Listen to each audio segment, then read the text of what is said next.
team is targeted to attack Caucasians and black people. The people who are most immune are Ashkenazi Jews and Chinese.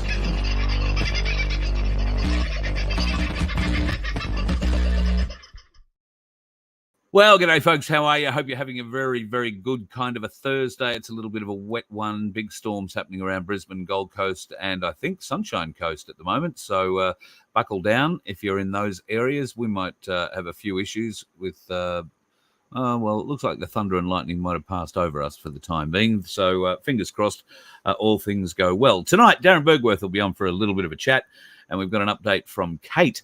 Now, Kate... got a couple of the patches from me. You've probably caught up with her findings on those. Well, she's got an update a week in to her trial of the patches, so we'll find out how that's going. And before we get into anything else, I want to welcome tonight's guest, a man who we used to be able to introduce as the man formerly known as Dr. William Bay. But, well, I'm not sure what we get to call you these days, Billy. Happy Christmas, mate. I hope you and your family have a wonderful Christmas and New Year. And news out of AHPRA is, we're doing a U-turn. Yeah, absolutely.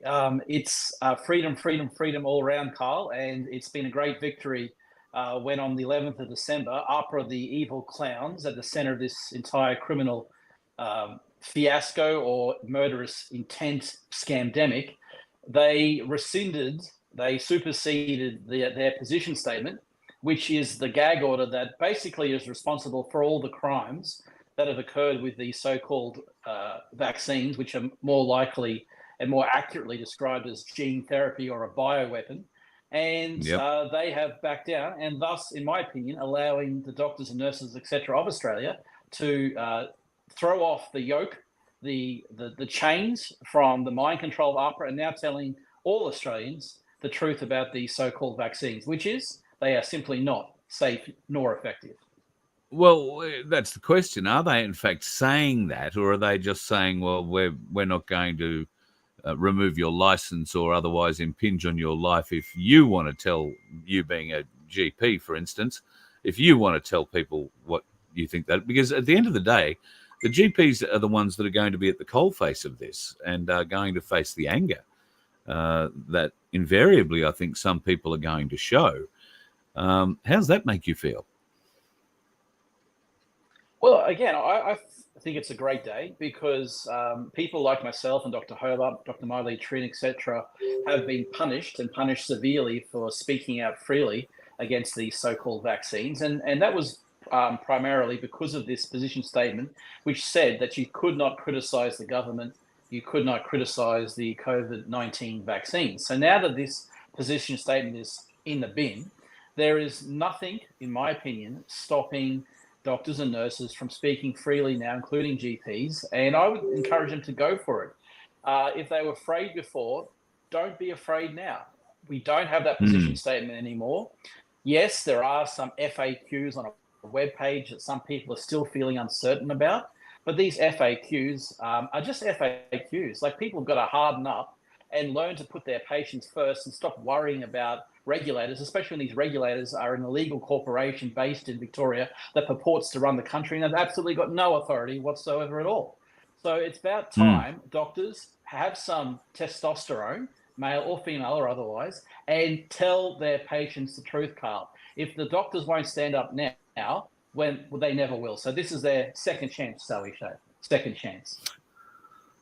It's going to be a hard conversation with some doctors and their patients, I imagine. Now, those ones that have worked through the entire period, unlike yourself, where you've had to go to great expense to fight, the bureaucrats at the end of the day. You're not fighting medically trained people, you're fighting bloody bureaucrats.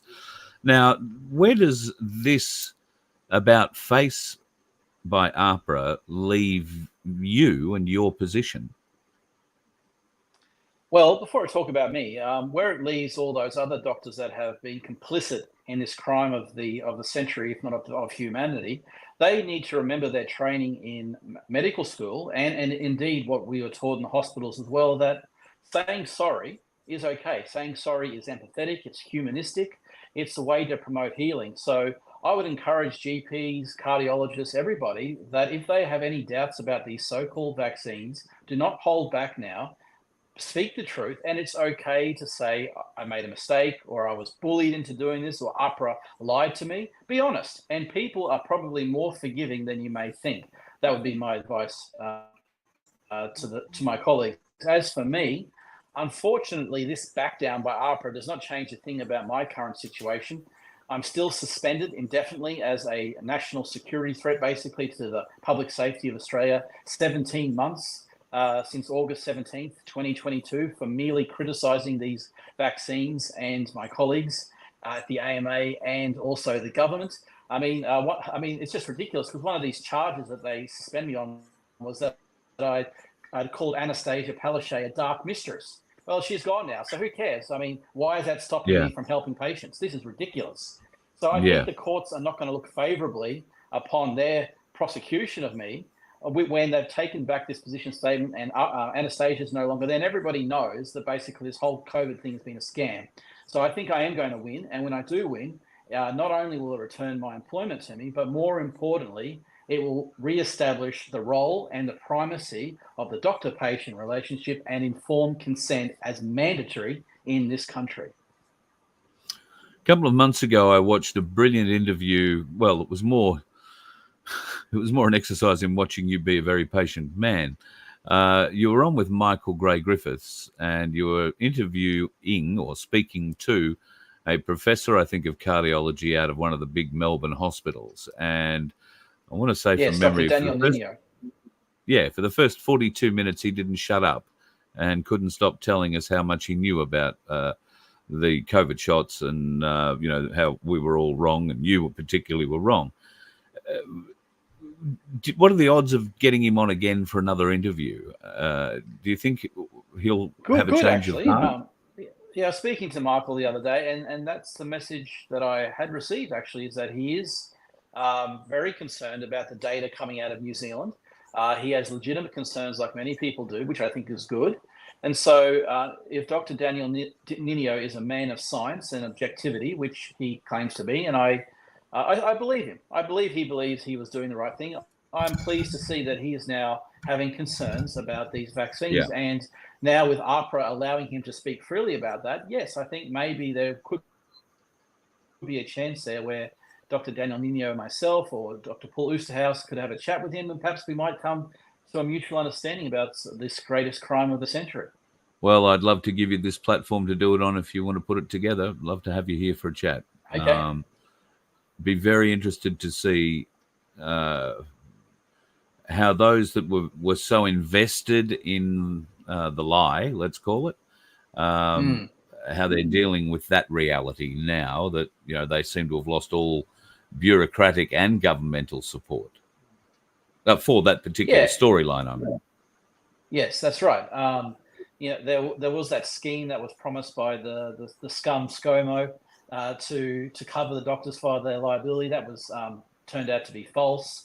And then now APRA is not backing the doctors up anymore. So that's why truly now is the time for doctors to get out there on the front foot, not only protect their patients, but protect themselves. Because if any patients from this point onwards sue them or make a complaint regarding vaccine injury, then they're going to be hung out to dry. I mean, what leg are they going to stand on? So they're going to say, I didn't tell you about the vaccine side effects because why, doctor? Because why? So they're in very dangerous legal and financial and moral territory now, and this is their last chance of redemption, in my strong opinion. How many doctors do you know have that empathy inside them to be able to understand that that's the way this may need to be approached? Are they a very empathetic mob? I haven't met. I've got to admit, I don't have a huge cohort of doctors that I call friends, and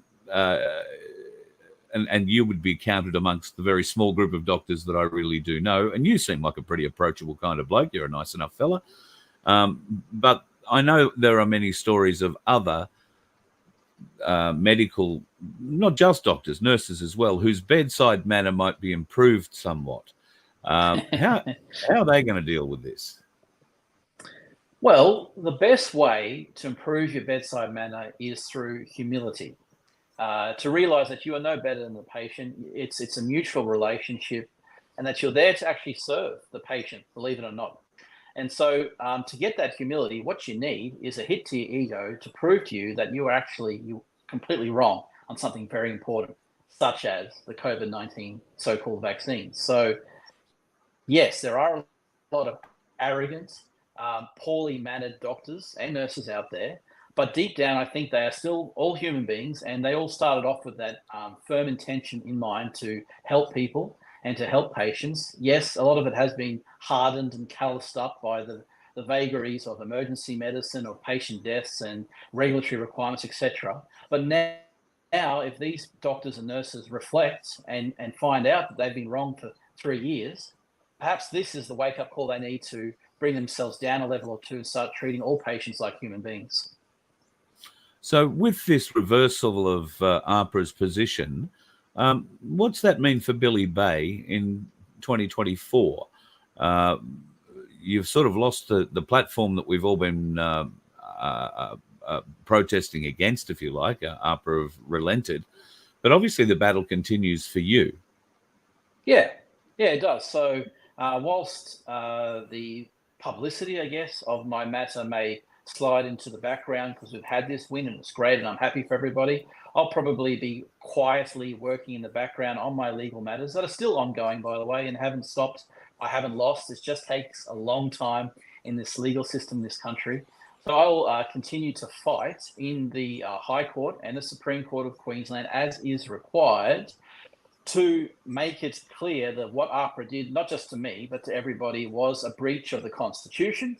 It was a breach of the implied freedom of political communication. It was a breach of High Court case law in Rogers v. Whittaker 1992 regarding the duty to warn and informed consent. And of course, and perhaps most importantly, it was a breach of our fundamental democracy for Queensland to create this stupid national law in the first place and then try to regulate all of the country from Queensland via a corporation based in Melbourne. That's the great crime, actually, and that's what I'll be going after still. And when I win that, that will dismantle all these illegal, unconstitutional laws that are the conduit, the gateway, shall we say, for the New World Order that's bringing in all their globalist policies to take away our democracy and our individual rights. That is why I've got to keep fighting. It's not so much about informed consent anymore. Now it's about our very democracy and our very freedom from these globalist forces. A lot of what you're referring to there hinges on the power that the Queensland government has because there is no upper house. Am I right in saying that? Well, certainly not having an upper house has made it very easy for Queensland to put in these very illegal and frankly just hard to believe laws where they think they claim to be rulers of this country. I think a Senate would have, perhaps laughed them out the door, and people would have heard about it and would have pushed back against it. Because there are no checks and balances in the Queensland Parliament as of present, then the Labor governments especially can just roll through these communistic totalitarian regimes. And so, I would love to see Queensland getting a Senate upper house back again. I don't know when, but that would surely be a dream of myself as well. Yeah, and I dare say there's going to be an awful lot of opposition from the two main parties because that's right. They wouldn't like that at all. No, because it's winner take all, right, Carl? So if you're Labor or you're Liberal, same, right? If you get in, then you got all the power. And that's what these mongrels want, right? They want power and lots of it. So why would they give up power? No, the only way that we're going to get that power back is through a grassroots movement, which begins with education, like what we're doing now, to make people, A, aware of the problem, and then B, start peacefully lobbying to change that problem, which would be to bring in legislation to reenact the Senate in Queensland that was demolished by the Labor government in 1922. Yep. Have you got a website, or are you putting something together where people can keep track of you at the moment as you head down this road? Yeah, people, as always, Carl, can keep abreast of the events that I'm running at www.q for Queensland, P for protest, P for people.life, LIF for freedom E, QPP.life. Also, I am Dr. Billy Bay on Twitter/X, and the suspended Dr. William Bay on Facebook. The suspended Dr. William Bay. Did you have any Twitter problems today? I believe Twitter came down for a number of hours today. Were you able to tweet or X, whatever you do these days? I'm a bit of a social media hiatus at the moment, actually, Carl. I've made an exception to come on your lovely program this evening. I'm just taking a break from all that, so I haven't been tweeting too much at the moment. So I think everybody needs a detox from social media from time to time. It can get very intense. So if anybody out there is finding stress or depression or anxiety, look no further than your screens, I say. For myself, it's taking a couple of weeks break from it now. It's so amazingly good just to get your head out of that space from time to time. Well, I won't hold you up. It is the week before Christmas, so you're either wrapping presents or hiding them. So good luck to you, mate, you and your family. I hope you have a wonderful Christmas and New Year, and I look forward to reaching out again in 2024. I know we've been meaning to catch up and have lunch, and I keep running out of the state for whatever reason. It's not you, I promise. So we'll arrange it for 2024. Okay, take care, Carl, and God bless all your viewers this evening. Thanks, mate. Thank you very much. The still suspended Dr. William Bay. He is working very hard on our behalves, and you can go and check out his website, qpp.life. And, well, if you can assist, by all means, please go ahead and assist. We would love to have you as part of all of that. Good to see so much support for him, too, in the chat. Queensland is a bit of I've been saying for a long time, I don't really understand how the hows and whys of it, but the missing upper house allows the federal government to do things through the Queensland state government that then can be pushed through all the other state and territory governments.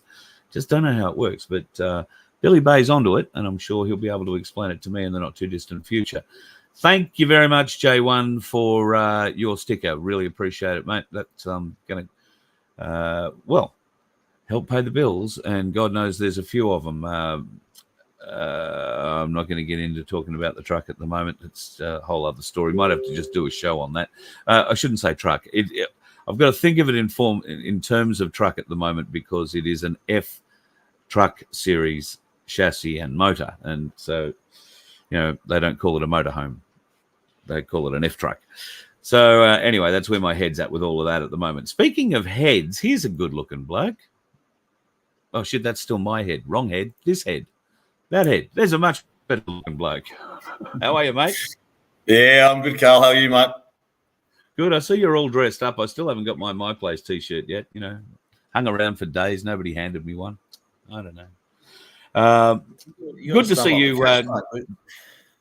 Yeah, I don't think you had any. I meant to catch up with you last Friday night, but my back was out, and as it turned out, you were busy and everything was running around. There was rumours that you were going to make some sort of a big announcement. I said, nah, it's coming up to Christmas. Unless he's planning on painting his beard white and playing Santa for a few days, I don't think there's going to be too many big announcements. However, there might have been a big announcement. Was there any kind of announcement? Well, there wasn't a formulated announcement, but certainly, I asked the people in the community whether they would support us to do another campaign in the by-election, which I'm not sure if all your viewers would be across this around the country, but Peter Murphy, she passed away probably 2 weeks ago now, who was the federal member for Labor that I ran against in the federal election in 2022. So she's just passed from cancer. I actually went to her funeral last Friday, I think it might have been. It was the same day as we had the kind of Christmas party at my place, our third Christmas party breakup. And it was an intriguing day because I got to see the human side of politics, and this woman was actually an absolute beast. And I have total respect for the way she's led her life and her tenacity and everything about her, apart from her politics. She was actually a good person, and she's only a product of her environment. But it was good to actually be there and understand that not all these people are bad people that we're up against that disagree with us. So it was an important day for me to actually go along there and listen to her her husband and her father and a few other speakers explain, who she was. But yeah, well, I was going to jump onto that a bit later because at the moment I've got two hats. The election stuff's not anything to do with my place. So I'd rather talk about the where my place is at and a little bit about my place while I'm in this gear, because I'll quickly change into my election gear at the ad break because and I'm sure you got an Ainsley ad break there, but I can find one, mate. Yeah. They're two separate issues, and My Place Australia and My Place communities are still non-political. We are building a parallel community, and we are building an infrastructure, and we've got our own Facebook now on a private server that people are joining up to with Unity Hub, and we are developing. And in fact, everything I'll be we need to streaming. do. I'll be streaming the show into the Unity Hub as well. We were going to try and do it tonight, but time ran away from me. Vince and I couldn't hook it up in time. But tomorrow night, it's likely you'll be able to watch it inside the Unity Hub. So, yep, awesome. We've got about 500 people on there now, or close to. So it's starting to grow. We're going to really start marketing next year. We've got to get an app to make it a lot easier for people. They can download an app on their phone. So it'll be like a Facebook app that will take you straight to Unity Hub. That's going to cost about 10 or 11 grand. So for those people, wondering about where the money goes for subscriptions and all the rest of it, it's costing us $600 a month to keep the servers going, the binary lane, the buddy boss, and all the stuff that we've had that running for 6 months now. And so we're trying to develop a new system for people to get off the Zuckerberg Facebook and all the other cabal-led kind of platforms. And be in the private, away from the prying eyes, and so this takes money to build these kind of this infrastructure and the economy that we're also trying to build within My Place communities. The business networks, the business hubs, which My Place Gold Coast about 180 now local businesses that aren't necessarily in the freedom movement, but they're starting to get the message from us that if you want your Australian small business to survive, then you have to support these other 179 small Australian businesses as well, and stop spending money with the multinational corporations and the globalist plan to send all our money offshore. So, we're reaching out of the freedom movement into the mainstream with a lot of the things that we're developing at My Place communities. And still, that's the great thing. There are new communities coming online every week. That means new people trying to find more people that feel a bit like them. And that doesn't mean that you've got to believe in every, tin hat wearing conspiracy theory out there. It just means you want to do something for your community that's positive, and you want to be around other people who want to work for your community too. I think that's probably one of the greatest things about My Place. It has been able to achieve more at a ground level inside local communities than just about anything else I can think of. Even the old service type clubs, the Apex, the Rotaries, the Lions clubs, I don't hear or see much of them anymore on the road, and yet now My Place seems to be the talk of everywhere. Well, that's because we're all about. I mean, all those communities, the Lions and the Rotary and all that kind of stuff. I see them as they're past history now. They're really they're not growing. And the reason My Place, I think, is going to be so successful, and not just in the next 6 months or 12 months, but a long time into the future, is because the thing that we all lack is knowledge, and it's the lack of knowledge that's got us in the shit we're in at the moment. And what My Place is a big part of My Place, not what it's all about, but a big part is getting that knowledge, getting the knowledge about your standing, about your rights, about your health, your wellness, and sticking together and building a community that has power. One out, we're isolated. They pick us off one by one.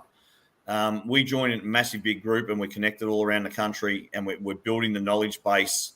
That's a powerful kind of community. It's a powerful organisation, and it will grow. And I'll just quickly cross over here. Part of the reason that I decided to be a hypocrite and put my hat in the ring for the the by-election was also to promote my place across not only Australia, because everyone's going to be watching this with interest, but also across the world. So, it's just an opportunity too good to pass up. But what we're developing at the moment is truly amazing. Now, we do have also some issues that have come up recently. Obviously, we're very, very big on learning our history about our the Shrine of Remembrance and the foundation stone and the red flag and that side of the European settling history, which I do believe there's two parts of this journey forward, and not everyone is going to want to go back to LORE. We don't have bloodlines or the history on the tribal First Nations side of things. So there will be two vehicles moving forward, and we've got to find the right one for the white fella. The black fellas are getting their shit together. They're all coming together and forming pactums and working across the land. And and they've got their grandmother's law that's being served around councils and that kind of stuff at the moment. It's all part of a bigger picture, and we've got to educate ourselves. And once we do, but in that we've come across some people that we and this is a really tricky position because we don't like to be a master servant kind of organisation. We're a grassroots, ground-up organisation where every community has the ability to, work it out for themselves, right? And they're going to make mistakes. All we can offer is some guidance and some ideas that who we really shouldn't be entertaining in our communities. And while it's unfortunate, we're going to have to put a bit of a list together of people that certainly are not endorsed and in fact strongly opposed to speaking at my place. And one of those is the People's Court of Terra Australis, which also is the People's Law of Terra Australis, and quite a few other, and some information is coming out every day. Everyone's researching into this. This is, I don't really want to mention names because I hate doing that, but there is an issue and we're onto it already. So My Place Australia and My Place communities are in no way involved with the People's Court of Terra Australis. They're in no way involved or working with the People's Law of Terra Australis. And also, while I'm here for the third time and hopefully the final time, My Place has no affiliation with TAP, right, which is the Australia project that we keep getting labelled as we're working together. That's just simply not true. I haven't spoken to Lance only briefly when he was with another group, and it was someone else's phone, and he just yelled out from the background and said hello. But apart from that, I haven't spoken to Lance for over 14 or 15 months, or Kent. And My Place definitely not working with TAP. Yes, I'm sure there are TAP people, just the same as there are A1 people, the same as there are Reignite Democracy, Stand in the Park. There's all kinds of people that have been in all different groups over their journey that are part of My Place communities. They've actually left those communities and joined My Place. So, and some of them haven't. Some of them decided to stay with A1 because the ultimatum came out that you can't be a master to two servants. You can't be a servant to two kind of masters. And that's fine. Everyone's going to make their choice and their decision which way they want to go. But I just want to make it very clear that those three organisations, and there's another couple of names which I'm not going to mention names tonight, but they'll be made public to the My Place communities. The research has been done. The people on the ground aren't aware of this in the communities. They're not in conversations 24/7 with the really deep players of this whole kind of war that we're in, to understand why and who. All these people come across like politicians. They're going to sell you. They're car salesmen. They're going to sound like they're brilliant. They're going to sound like they're on our side. And this is what Ricardo was talking about the potential for infiltration. And the common guy on the ground that doesn't have the research, doesn't have the people connected to know who's who in the zoo, don't get it. They just see a genuine person that's really nice and they just jump in. So this is all part of the education, that we're not trying to protect them from that. They've got to get the street smarts, okay? And that's what we're trying to also teach, so that we don't end up moving away from one dictatorship to another dictatorship, where everyone learns how to be their own leader in their own right. They don't follow anyone, right? They learn how to be their own leader, and they learn how to be self-sufficient, and they learn the law. They learn how to argue their case and stand up for their rights, not by someone doing it for them. This whole exercise is about all of us getting off the news cycle and just regurgitating all the bullshit coming around from the rest of the world, and spending all that time educating ourselves on what we need, the tools that we need as individuals, as communities, so we can move forward with the knowledge. And that's what my place is all about.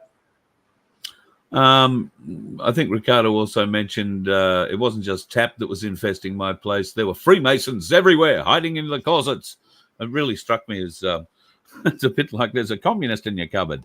Well, you actually realise that, and look, I don't want to go here really, but one of the bright lights, this Sir John Monash, I think it is, that gets raved about. Well, he was a Freemason, okay? Captain Cook and Flinders apparently were Freemasons. This country was built on Freemasons.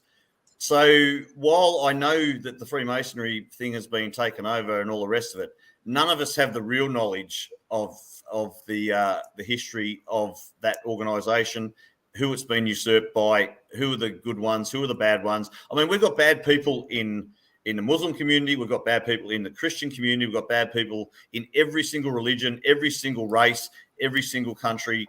And it's good versus bad. It's not this organisation versus another organisation. Yeah. And it's important to realise that while there is bad, there is also good. And I like to think, and I think evidence would back me up, that there are many more good people than there are bad. But the bad ones have a way of getting into positions of influence.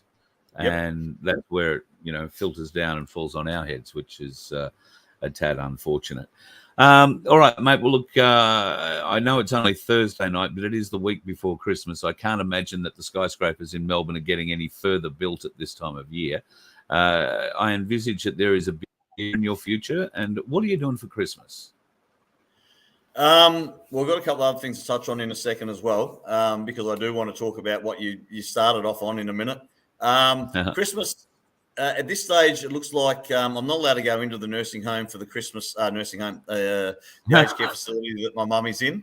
Yeah, they're not called nursing homes anymore, because I refuse. I've never had a test, and I won't have one. I won't wear a mask, and I won't get jabbed. And they're still excluding us from going in there. So on Sunday, Christmas Eve, my four kids and Anna and myself are going to take mum out into a park. I can wheel her up the street, and we'll have a barbecue and spend a few hours with her.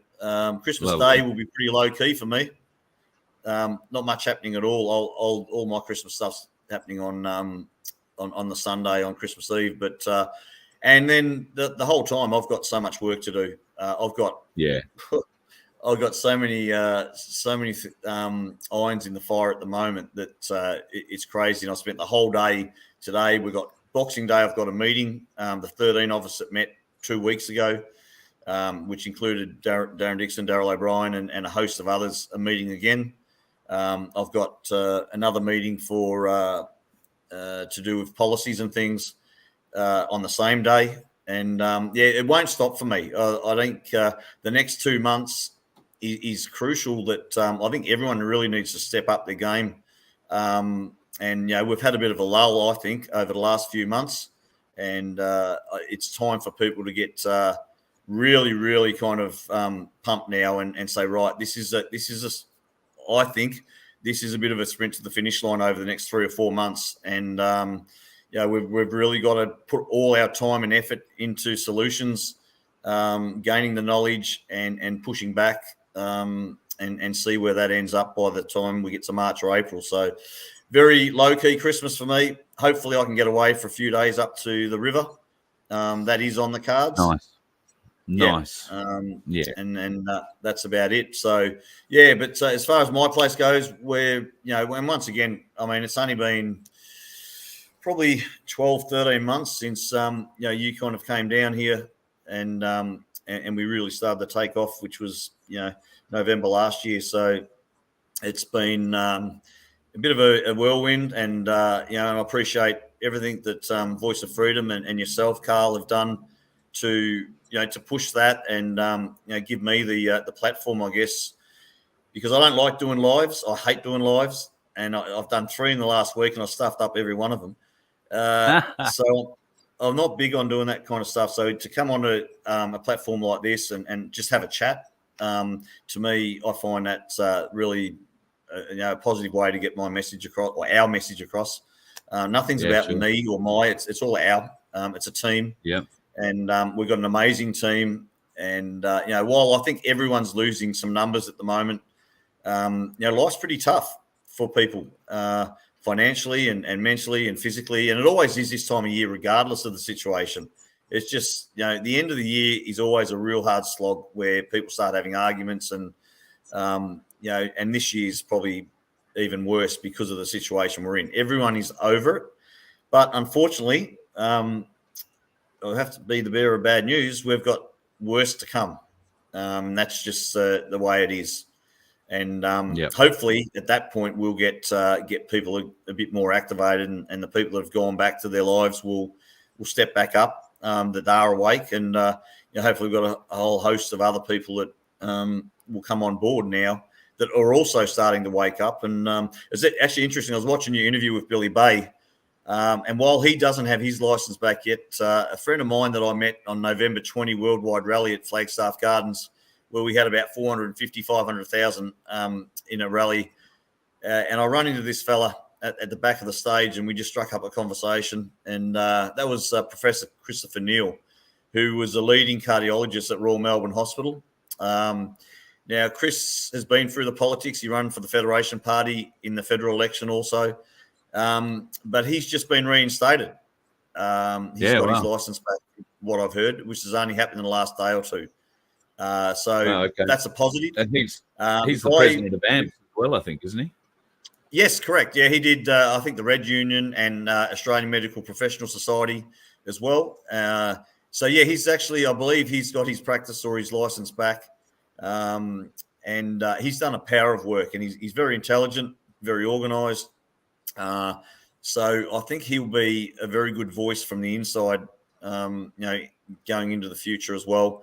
And like Billy was saying, I really hope that a lot more doctors, pharmacists, and that start to come forward, because the more that come forward now, there's a chance that maybe they can save some kind of dignity.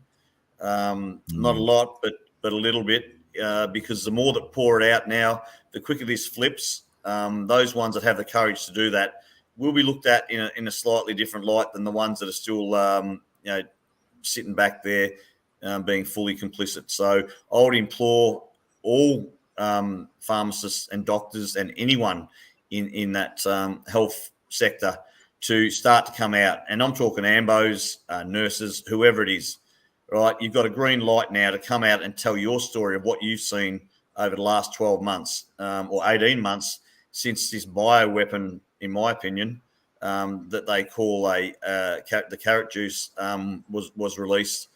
And it's time for them to step up and do something positive for the rest of the country. Yep, couldn't agree more, mate. Couldn't agree more. I'll be back in 2 secs, mate.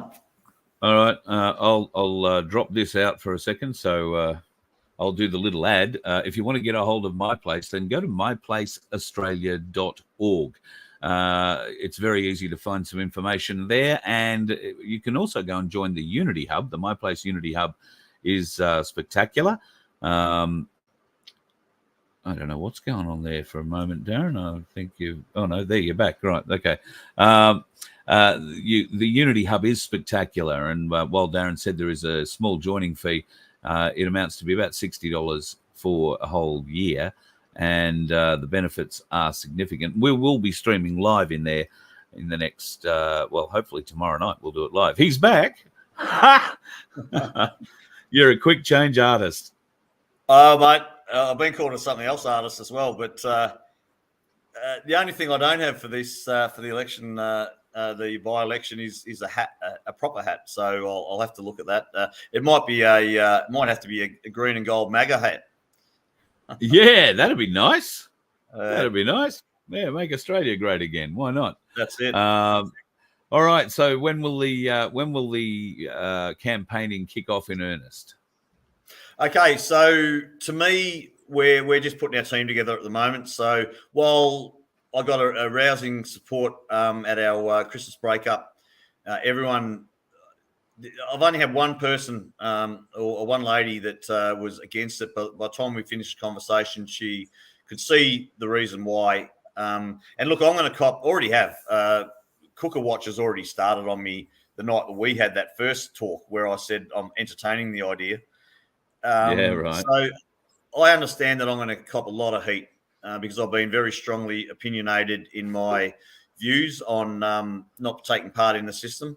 But my position really hasn't changed in this system about there being a political solution. But sometimes in life, an opportunity arises like this that is too good to pass up. And you got to seize it with both hands, no matter how stupid it's going to make you look or how hypocritical it's going to make you look. I'll cop those barbs and I'll have no issue with that, because the bigger picture is that this platform and this opportunity to spread the awareness and the knowledge and you just look at they're giving me so much information. I mean, under a Labor government, we've got suicide rate is through the roof. Interest rates are through the roof. Homelessness is through the roof.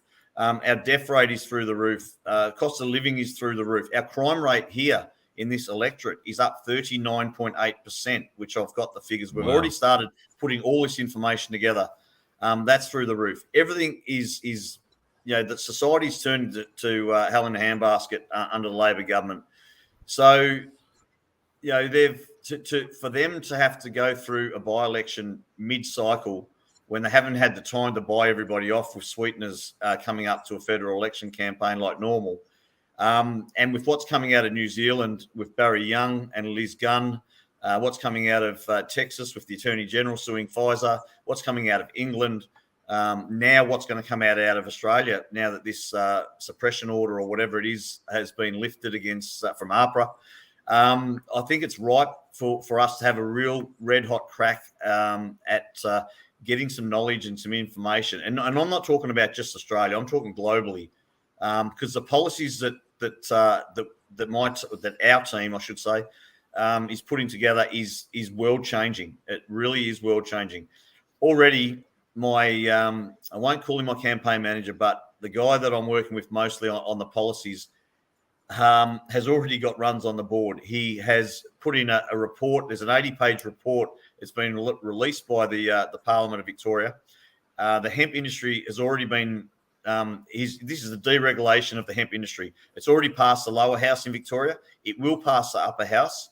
And this is going to revolutionise the world. It's going to fix our soil, which is going to fix our water. And the policies that we have are world-changing, and they're global policies. And this campaign that we're going to do is going to go global, where we're going to actually get a real good media representation, where we're going to be reported on for our policies and who we are. Where we know in Australia we're just going to get smashed. So we have a strategy, and it's going to be an amazing 2 months. To release all this information. So campaigning itself, I think, probably won't start till the second week of January. At this stage, we believe that the by-election is probably going to be in February sometime, or maybe March. So we've got a lot of campaigning to do before we even get to nominate. I won't be having flute boards up everywhere like you do. I think you've got to wait. But certainly our policies and the Darren for Dunkley website is already up and running again. We'll be looking for donations from all around the country and all over the world. And this is going to be a David and Goliath type battle. I'm urging and hoping that the rest, including One Nation, and the rest of the so-called freedom movement or people trying to get a foot in the door can say, let's just kind of back one horse. Let's not dilute the vote in this by-election. Let's stick to one candidate. let's get behind one man, one voice, right, for the people, and see what we can actually achieve when we all come together and back one horse, rather than basically dilute the vote. And that happened. And I'll tell you right now, if One Nation do again what they did in the federal election, right, where they put a candidate in every electorate around the country, it shows to me, for the simple fact that in Dunkley, the candidate they put forward was a bloke from New South Wales. He never come to Victoria once for the ballot draw, for any campaigning, even on election day. They had no one handing out how to vote cards, yet they took 3 or 4% of the vote just because people like One Nation. Now, to me, that shows exactly who One Nation are, right? Because there's a reason why they do that. And to me, they're, in my opinion, they're in cahoots with the Liberal and Labor to keep out voices of the people and keep the status quo, because all they did was dilute the vote. And if that happens again, I'll be calling them out again. And then, of course, their preferences get allocated that way too. So it's not blocking the vote; it's influencing it at the end of the day as well. So all right, mate. An exciting campaign. I'm looking forward to helping you along with it anywhere I can, of course. So I did hear that there might be a rumor that you could have an opponent who has found the only golf club in the country that will let him in is the Canberra Club, and the only reason that the Canberra Club would let him in is because they don't refuse a sitting member of Parliament a membership. So could Dan Andrews be your opponent? There are rumours. There's strong rumours from inside Victorian Parliament who know his ambitions, and it would not surprise me. And when you look at it, I mean, he knew that Peter Murphy was very close to her demise.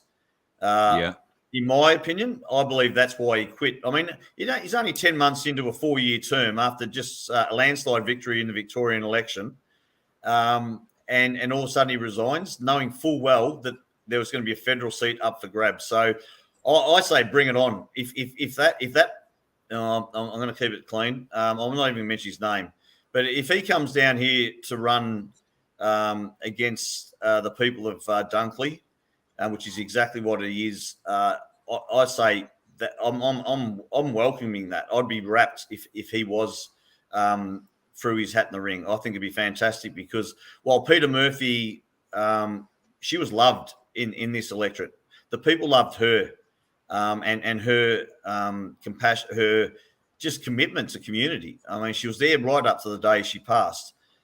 And I don't think Dan Andrews is going to be a lot of Labor voters won't be voting for Dan Andrews if he comes down here. So I hope he does. But what we've got to convince people now, with the information we're going to put out to the people over this campaign, is that you can't just jump from one wing to the other wing. The day for the two-party process has to come to an end, and we need someone in there that's going to hold these people, they're not even people, hold these politicians, I should call them, because that's exactly what they are, to account. And not none of these politicians. The senior bureaucrats too, the department heads, they need to have their feet held to the fire as well. They do, and we know, and it's our strong opinion that they are just puppets, and they're controlled by the globalists.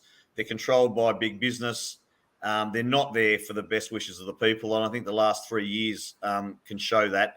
And the ones that may be in there that aren't too bad along that line have no courage to speak up against their hierarchy and the politics state in this, where you have to vote along party lines, or you end up like is it Antic that's been no more pre-selection for him. So I mean, if people can't wake up and see now that unless you are doing what the globalists want, you can't be in politics, right? And the only way we change that is getting the knowledge out to the people. And that, once again, that's what this campaign is going to be about. I've never been about one about getting a seat at the table. I've always been about turning the table upside down and shining a light on the system that we have. And that's exactly what this will be about again. I'm running into the flames one more time to see if we can't, get some more people, onto our side. Mate, you are a legend, and I can't thank you enough for what you do for the movement around the country. But for people in communities all around Australia, you've given many of them a place to go where they've found friends, genuine friendship when they needed it most at one of the darkest times of their life, when they thought nobody else thought like they did. You provided a place, or at least the inspiration to provide a place where people of a mind could go and have a conversation. Didn't matter whether you believed, you didn't believe, were jabbed, were not jabbed, it didn't matter. If you came to my place, there was information available, but nobody's forcing it down your throat. This is more about building a community and making sure that the roots are strong, because if your community roots are strong, our country will not be able to be shaken. But we need the people at ground level to provide those roots. So I think you are to be congratulated, mate, and all the best for this campaign. I look forward to helping you any which way that I can. It'll be wonderful. No worries, Carl, and thanks for those words. It is crucial that people stop following and start, coming and meeting. Go and meet your neighbours, even if you're not part of my place. Go and connect with people. Go and talk. I mean, 90% of the people in this country are not bad people, and there might be another 10% that are, maybe borderline. We've all been bad people at some time in our life, right? None of us can say that we haven't been on the other side of the fence, or we haven't taken advantage of people, or whatever it may be, right? We've been selfish bots for all of our lives, most of us, right? That doesn't mean that these people can't change in the right environment. And what we're trying to provide is the right environment, and we're trying to get people to realise that there's a different way for us to live, for humanity, and not everybody's bad. Not everybody can change. And yes, I do agree there are a percentage that will never change. But, we've got to, it doesn't mean you don't try. And I think everybody deserves a chance for retribution. And like I said, I have not been necessarily the best that I could be for a lot of my life. And now I've turned the corner 180 degrees. A lot of other people, I think, are in the same boat. And I think there's a lot of other people that are ready to join us, right? And they just need the right environment. And that's what my place is creating. Absolutely, mate. Absolutely. Well, go off. Enjoy your Christmas break. I hope you and Anna have a wonderful Christmas and New Year with friends and family. Get to the river, catch a cod for me. I know what you'll be catching. It won't be bloody. Yeah, it'll be carp. But you'll probably catch the odd beer or two. And say good day to everybody at the Lockington pub when you go past, will you?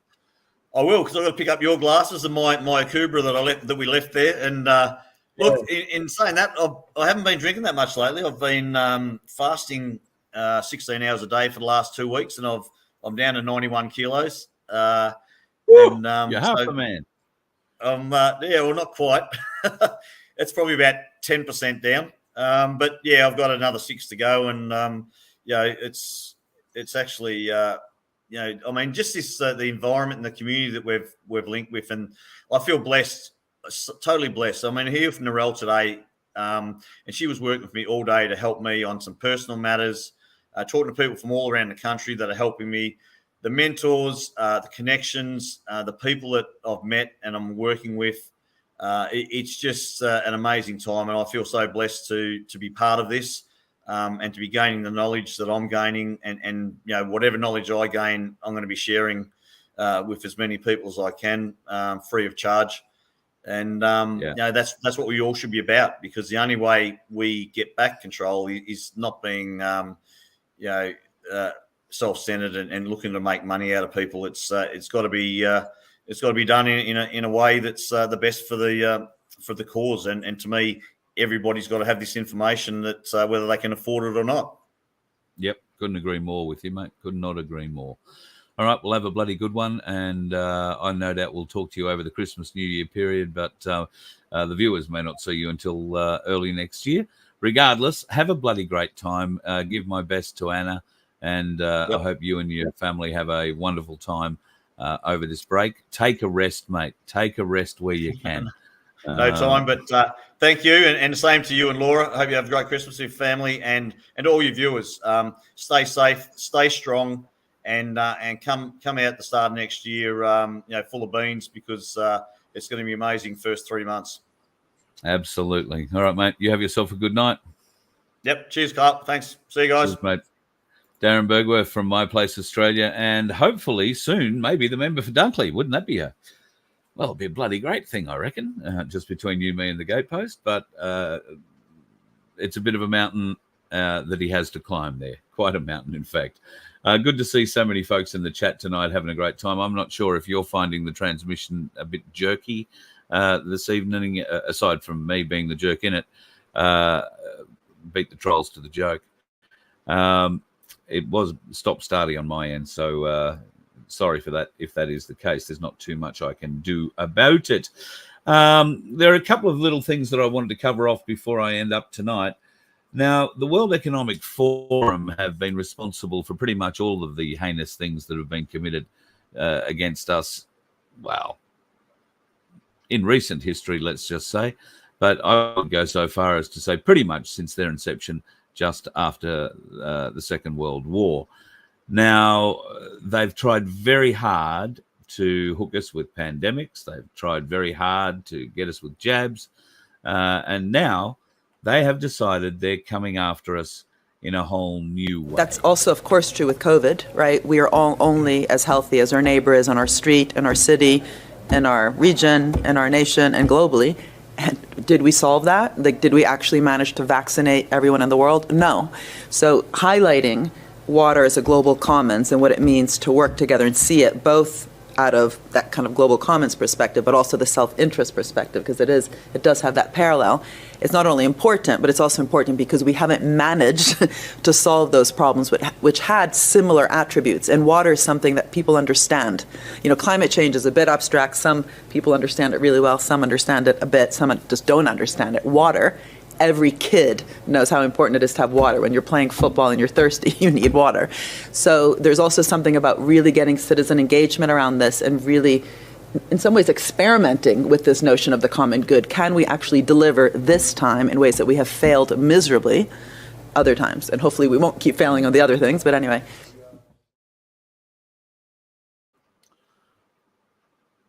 Wow. So they've failed on the other things miserably, she says.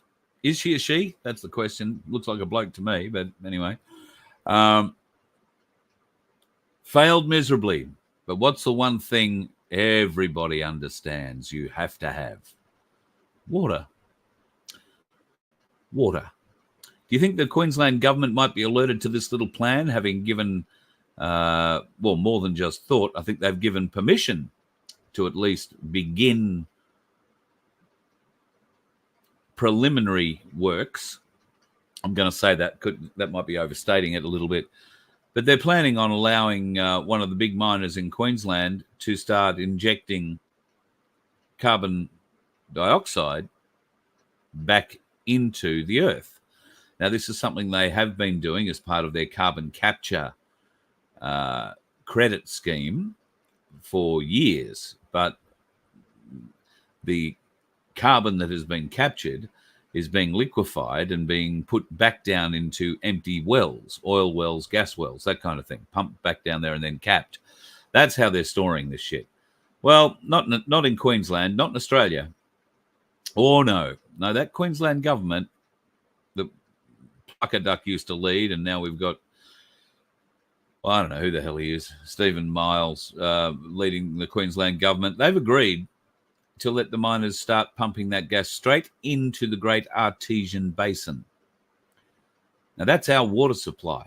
Well, that's the water supply for a great many people in central and northern Queensland. It will poison the Great Artesian Basin. What's that going to do for your water? Well, it's going to increase demand. You can be bloody sure about that.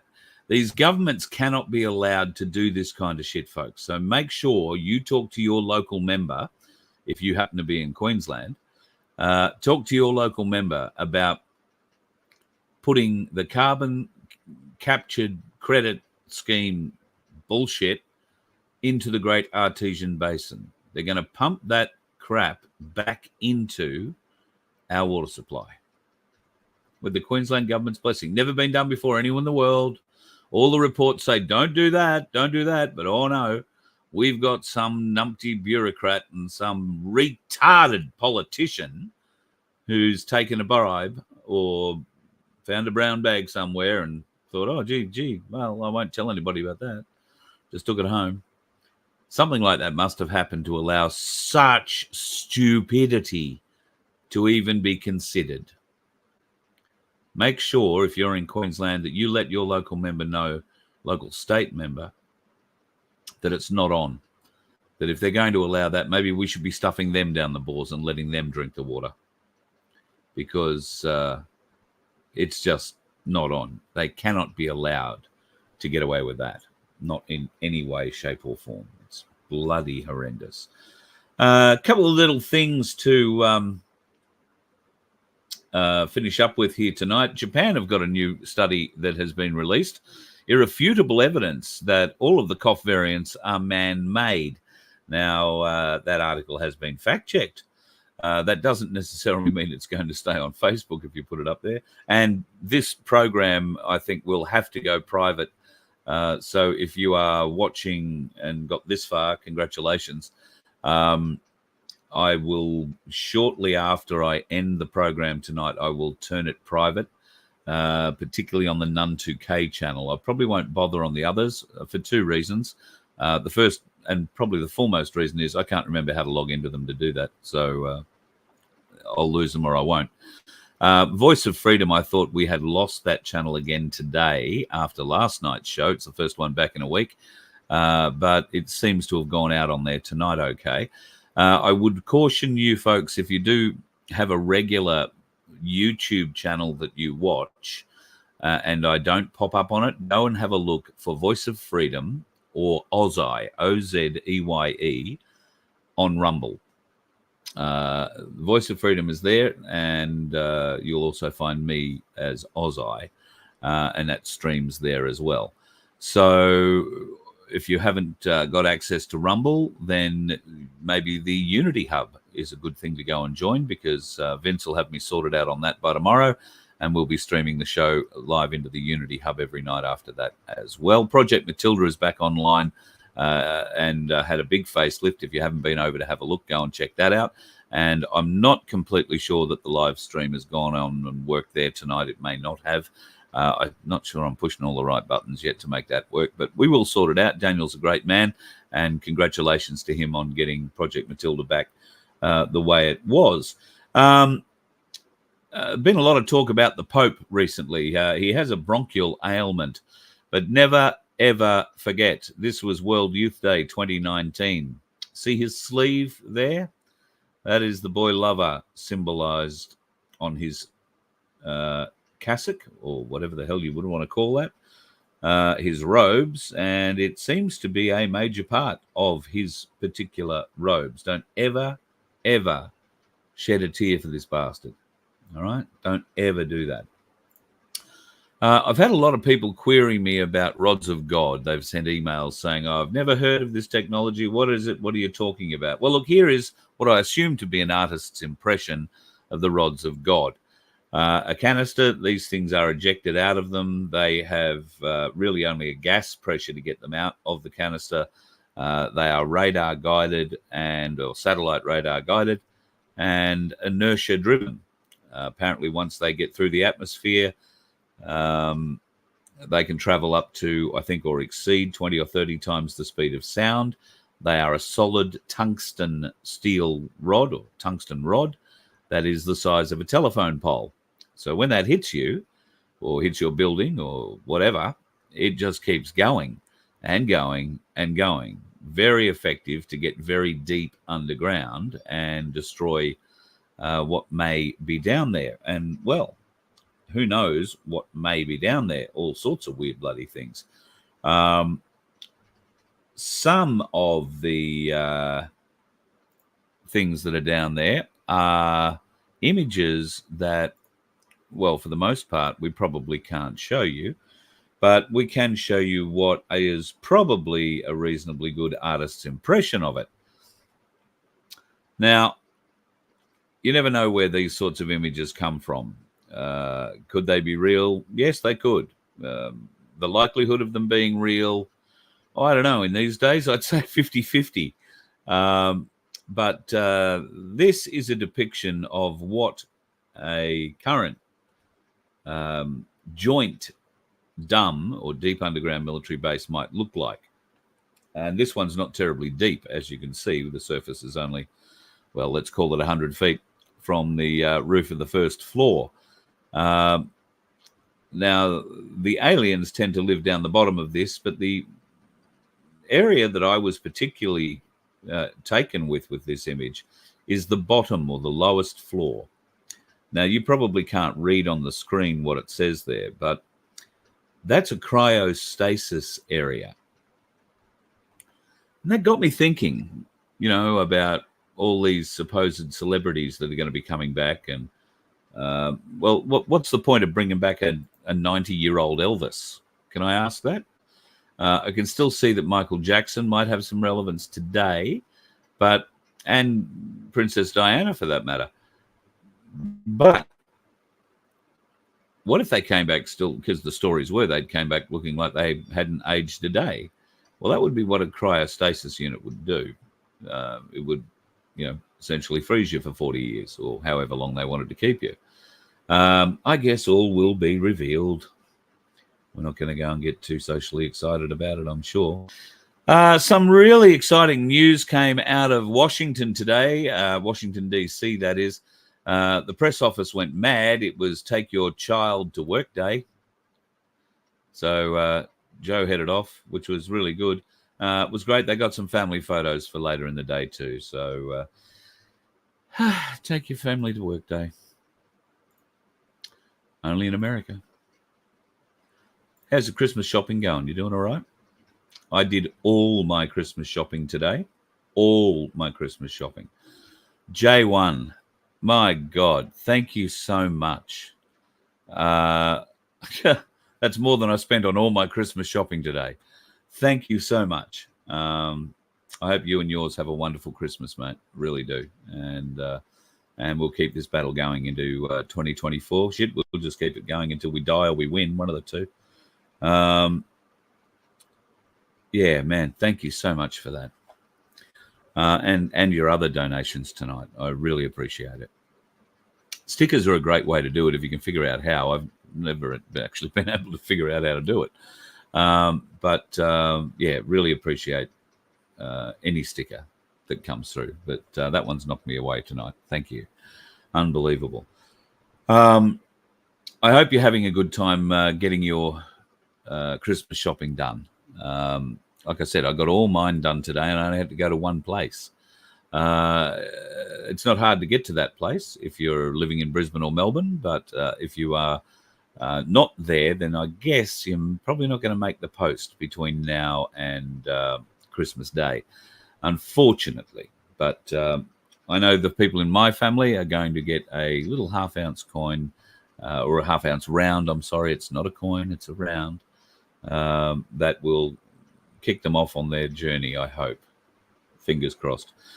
We had a limit in our family, a $20 spending limit. So I think I've spent $22 or whatever it is, $23 on everybody. But it's a really easy way to. They come perfectly wrapped in this lovely little bag from Ainsley, and you just walk in and throw them around. It's really easy, really nice. So great way to sort Christmas out. They are open tomorrow, but pop your head in. And I would just like to take this opportunity to thank Steph and Paul and the team at Ainsley in Brisbane for all the help that they've given me this year in particular. And the same for Michael and his team in Melbourne at Ainsley Bullion in Collins Street there. It's been a huge learning curve for me, this whole precious metals market thing. Paul is a wealth of information about it historically as well as conceptually going forward. And Michael, I think, is blessed to have a great team around him, and he's going to be a great leader when he takes over after the end of the financial year. So to the team at Ainsley, thank you all for everything that you've done to help the Voice of Freedom and myself this year. Can't thank you enough, and look forward to working with you next year, hopefully a bit closer, to see what more we can do to help people secure their wealth and balance it. Maybe that's a better way of putting it, to balance their wealth. That's a big thing. You can also create a little bit of wealth of your own if you so desire, folks. Many people have decided they're going to give that a bit of a crack because, well, to do it, you've got to have a product that you've got some faith in. And I got to tell you, I have a lot of faith in this product. I have never been a marketer of any kind, but when these pain patches came, literally behind me, went onto my back, it was like an epiphany. And if it could do great things for me, like it did take my pain away, then what could it do for you? Well, it turns out it's doing a lot for many of you. And I am so pleased. My prayers have been answered for so many of you. I am getting wonderful emails from people who are a bit scared to send me videos, but are very happy to write a few lines to tell me exactly the kinds of successes that they're having. And I'm not going to call them failures, because nobody has reported that they're getting no benefit. A couple of people have reported, particularly people who've had problems for many, many years. We're talking decades, right? They, let me say 2 or 3 cases now, are reporting that they're getting some reduction in pain. They're not feeling it, as much as, say, Carol did when we put the patch on her back. But they are feeling benefits in other areas. So the patches, while you think the worst part for you at least is your back or whatever it is that's in pain, it may not be the worst thing going on in your body. And these stem cells or these patches reinvigorate the stem cells. Well, they'll go to work on the thing that needs to be worked on the most urgently first. Keep the patches up, because that keeps stem cell production up and regeneration up. And of course, they have a happy side effect. It's not a side effect, it's there on the page. It says they are age regenerative, not too ambiguous a way of saying what they're going to do. And that means they're going to, it's not anti-aging, it's age regenerative properties. And because it's working with your own stem cells inside your own body, it's going to work reasonably well. Now, one of the ladies that we have sent some of these patches out to, her name is Kate. She lives in Brisbane, I think. Now, Kate had a whole heap of issues, and you can go back and have a look at the show last week where we played her introduction video that she'd made up herself explaining her daily life. And I've got to say, I felt for her. 80% of the time she spent in bed.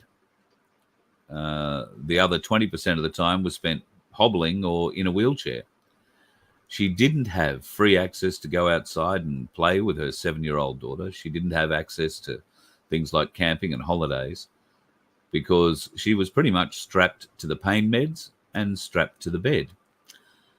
So after about 6 hours of use of the patches that I sent her, she sent a video which was quite amazing to watch. A huge change in her. But she's approached this whole thing quite scientifically. She ran out of the 2 patches that I gave her and was going to have to go, I think, 4 or 5 days without patches until the ones that she'd ordered had arrived. Well, she's been on those patches now for a week and decided to send this very short update to let us all know exactly how it's working for her.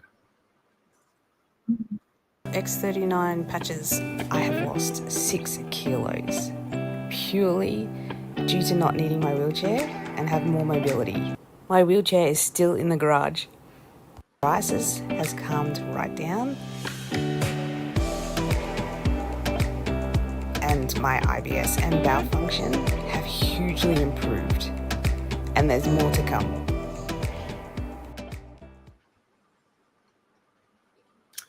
How good is that? I mean, how bloody good is that? I thought for a minute there she'd taken a photo on the toilet where she was talking about the IBS and bowel function thing, but I don't think that is the case. That's 1 week. 1 week with a lady who hitherto was stuck to her bed and was in pain, a lot of pain. Clearly, if she is in pain at the moment, it's not enough to warrant her talking about it. So that's 1 week in. I'm so grateful for her for sending that through. Thank you, Kate. Can't wait to see 2 weeks. Can't wait to see something longer from you. Maybe we'll have you on the show one night if you want to come on live. Or I can pre-record with you if you don't want to go live. Would love to do that, though. Love to hear your story, and love to know what holidays you're planning with your daughter, whether or not you're going to get to go camping over Christmas. I really hope you can. I really hope you do. And it sounds to me like it's something that you've been wanting for 7 years or longer. So that's amazing. The X39 patches are certainly doing magnificent things for Kate. I've got one on. They're doing great things for me too. I can feel it. My whole body just feels better. And you know, the bad rib aside for the last few days, I mean, it can't perform miracles. It we can't put things back in place. But by God, the swelling and the inflammation around those joints, and in my case, the ribs, helps with that tremendously, just tremendously. It's the difference between being able to do some things at times and not being able to do them at other times. And I'm finding that out. And I'm only small scale when it comes to pain. Many of you are suffering much greater pain than me. I see Stu's have been in the chat tonight. Stu, here you go. Stu can talk for himself. Arthritis, back pain, blah, blah, blah, but it helped him play the drums again. You've got to be careful, mate. You can't leap back into these things, and drum playing is a bit strenuous, all right? So go a little bit careful. A little bit careful. Oh, it looks like somebody's thrown me a few more Dropbox files. That means others have sent me some videos. So if you're on the patches and you want to send me a video, email me first, because odds are your video will be too big to email. So if you email me and say, hey, Carl, I've got a video for you, I will send you a link to a Dropbox, and all you've got to do is drag and drop your file into that folder, and it will upload. It might take a little while, but it will upload, and I'll be able to download it then at my end and have a bit of a look. And if you allow me, I will share that with other viewers at times if you will allow me. Doesn't matter if you don't. I really want to give a smile for my benefit. My guilty addiction. I love seeing the smiles on people's faces and hearing it in their voices, the relief in their voices, and the killer smiles. And that story of Kate's with her and her daughter being able to go out and do things for the first time in 7 years just makes my heart burst. Really does. I'm so happy for you if you're getting a benefit out of these. And if you don't know what I'm talking about, then what are you doing? If you are in pain, get onto these X39 patches. Find one of the people in this chat who's already bought some and go and ask how they got a hold of them. Or you can go right here. It's on the bottom of the screen. lifewave.com/VOF/enrollment/packs. If you go there, you'll be able to buy your own. I would suggest a bronze pack if there's just the one of you. That'll give you 30 patches for a month. Try them. 2 is probably enough to give you a little bit to give you an idea if it's going to work. But if you have significant issues significant pain problems, then this isn't an overnight fix. None of this is an overnight fix. It's not a cure-all. Doesn't work for everybody, sadly. However, it does have a very, very high success rate, and you should have a reasonable expectation of being part of that. However, I am still going to give away a few more patches, so I won't have any to give away for at least a month yet. But if you want a couple to try, then email me, carl@vofhq.com. I'll put you on the list, and when the next lot arrives, then I'll send you out there, send you some out, with the view that I really hope they work for you or the person you love that is in pain. It's a great way of being able to help them, and I'm really looking forward to being able to help you if that is the case. So if you want to buy some patches and get straight on it, so many people have found immediate benefits. I mean, while the post will be much improved, I imagine, after Christmas, we're still going to have to do a bit of double handling. By the time I order them, they send them to me. I get them. I take them out of the packet. I readdress an envelope or address an envelope to you, chuck them in there, send them to you. It's another couple of weeks before they get to you. So it does delay the whole process down. I would urge you to take the opportunity to follow that link, lifewave.com/VOF/enrollment/packs, I think it was. And you'll get them in a couple of weeks. I know there is some delivery delays at the moment. Some folks have been telling me that they have put an order in. The longest time that I've heard is a month, but I believe that some conversations have been had between Australia and America, and those delivery times are going to be shortened somewhat. So if you were told it was going to be a month, then fingers crossed it will not be that long for you. And if you do have a story that you'd like to share with me about your use of the patch, I would love to hear it. So make that video or write it out for me and email it to me, carl@vofhq.com, and allow me to share a few words out of it with the viewers, then I would love to do that as well. I haven't launched into my energy enhancer patches yet. I was figuring I might hold off until just after Christmas for that.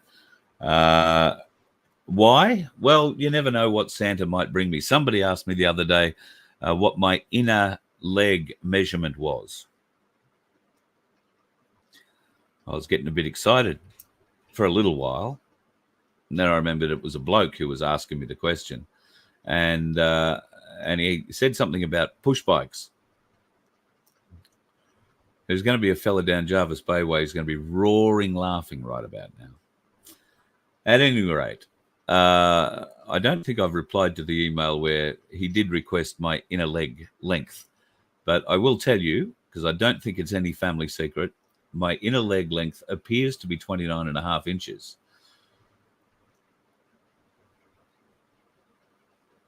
No, I'm not going to go there. So many jokes. So many jokes. Thank you, Rachel.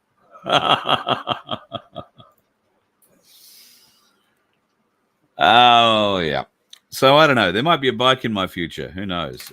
If there is a bike in my future, I really hope that it has suspension at both ends, a really wide seat with springs underneath it.